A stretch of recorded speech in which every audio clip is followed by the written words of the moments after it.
अस्सलामुअलैकुम व्यूअर्स, उम्मीद आप खैरियत से होंगे।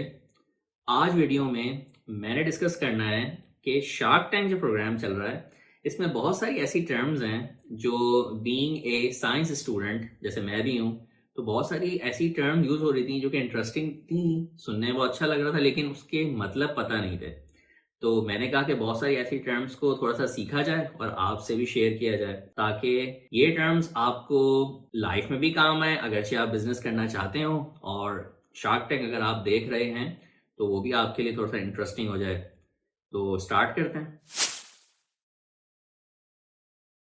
फ्रेंड्स, मेरा नाम है रवाहा अहमद शेख। मैं ओ लेवल्स और ए लेवल्स को फिजिक्स और मैथ पढ़ाता हूँ और उसके साथ साथ मैं स्टूडेंट्स की लाइफ मेंटरशिप करता हूँ। तो आए बढ़ते हैं हम टॉपिक की तरफ। सबसे पहला जो टर्म मैंने इसमें देखा था वो था कंपनी वैल्यूएशन। इसकी छोटी सी कैलकुलेशन भी है जो अगर मेरे ओ लेवल्स के स्टूडेंट्स इसको सुन रहे हैं, आईजीसीएसई के स्टूडेंट्स सुन रहे हैं, तो ये कैलकुलेशन सीख भी सकते हैं और जनरल लोग भी सीख सकते हैं। तो इसकी थोड़ी सी कैलकुलेशन देखते हैं, फिर अगली टर्म्स पे जाते हैं। तो जनाब अली, कैलकुलेशन में कुछ मज़ा ऐसा था कि एक मेडिकल से रिलेटेड कोई इन्वेस्टर आए थे। उन्होंने ऑफ़र किया कि भाई आप मुझे जो है वो 1 CR ऑफ़र कर दें और उसके अगेंस्ट मैं आपको कंपनी में सिर्फ 2% दूंगा। तो मजाक बन गया। शार्क टैंक्स में बहुत सारे शार्क टैंक कहने लगे कितना कितना कितना।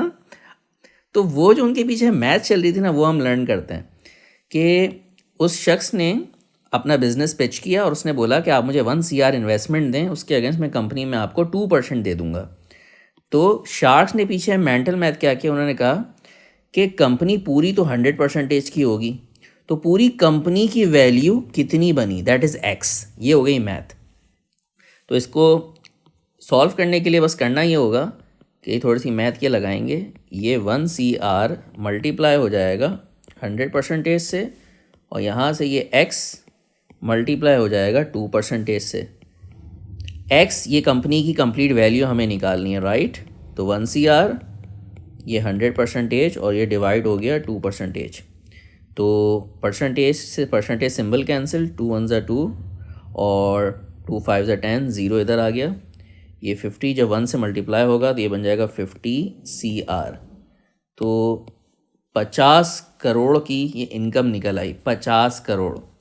तो वो 1 CR से 50 करोड़ का जो डिफरेंस देख रहे थे, दैट्स वाई वो ये कह रहे थे क्या क्या कम आप 2% दे रहे हैं। तो ये थी भाई उसके पीछे कैलकुलेशन।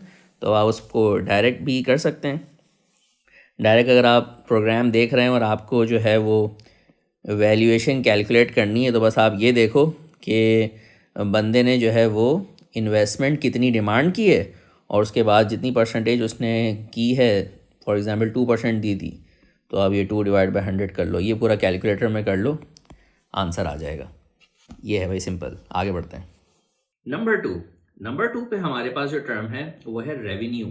रेवेन्यू का मतलब जो मैंने सीखा है वो ये है कि बिजनेस जो भी एक्टिविटी परफॉर्म करता है उससे उसके बाद पास कितना इनकम आता है।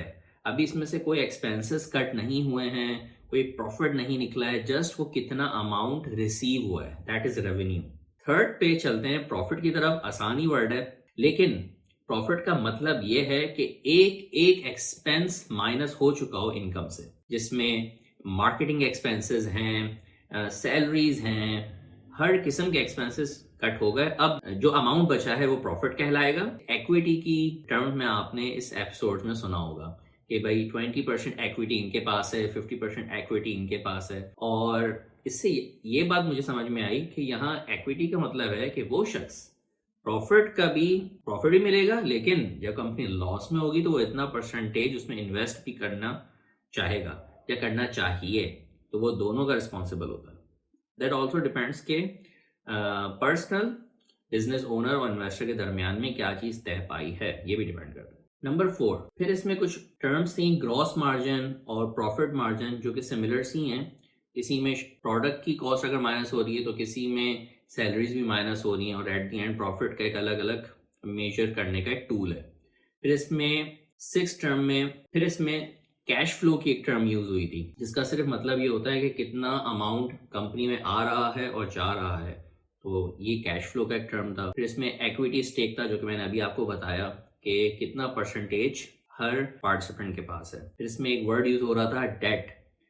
कोई भी कर्ज अगर आप लेते हैं, यूजुअली वो कर्ज आपको रिटर्न करना होता है, और उस रिटर्न करने की बहुत सारी कंडीशंस होती हैं, दैट डिपेंड्स। फिर इसमें एक वर्ड यूज हुआ था मार्केट साइज। मार्केट साइज का मतलब होता है कि आपका जो भी बिजनेस है वो सोसाइटी में कितने परसेंटेज ऑफ पॉपुलेशन है वो उसको यूज कर रही है ऑलरेडी, और उसका ट्रेंड भी क्या है, इंक्रीज होने का है, डिक्रीज होने का, जो भी है, that is actually market size. इसको अमूमन वैल्यू से बताते हैं कि भाई इतने बिलियन डॉलर की इनकम है। दैट मीन्स के ऑलरेडी एक ईयर में इतना जो है वो पॉपुलेशन ने इस बिजनेस की प्रोडक्ट को परचेज किया है, तो ये मार्केट साइज कहलाता है, और जाहिर बात है कंट्री के हिसाब से होता है। फिर इसमें एक वर्ड यूज हो रहा था, अक्सर शार्क्स यूज कर रहे थे, रॉयल्टी का वर्ड। तो जैसे उस्मान बशीर साहब ये वर्ड बहुत यूज करते हैं शार्क टैंक पाकिस्तान में, रॉयल्टी वाला वर्ड। वो ये है कि कंपनी के प्रॉफिट से वो एक सर्टेन परसेंटेज चार्ज करेंगे, और वो परसेंटेज से वो अपनी इन्वेस्टमेंट को रिकवर करेंगे। फॉर एग्जांपल उन्होंने अगर 10 मिलियन इन्वेस्ट किए,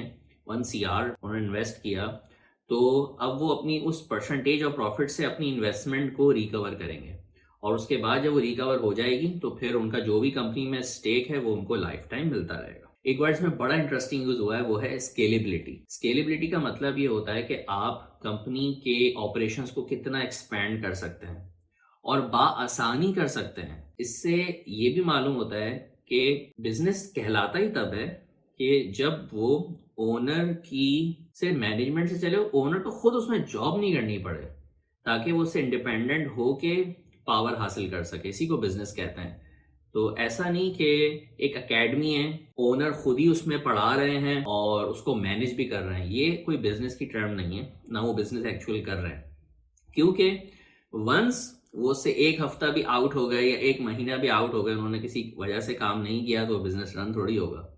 तो इस वजह से वो बिजनेस नहीं कहलाएगा, वो उनकी एक जॉब ही कहलाएगी। तो बल्कि जॉब प्लस बिजनेस हो गया वो। तो फिर इसमें एक वर्ड यूज हो रहा था, कस्टमर एक्विजिशन कॉस्ट।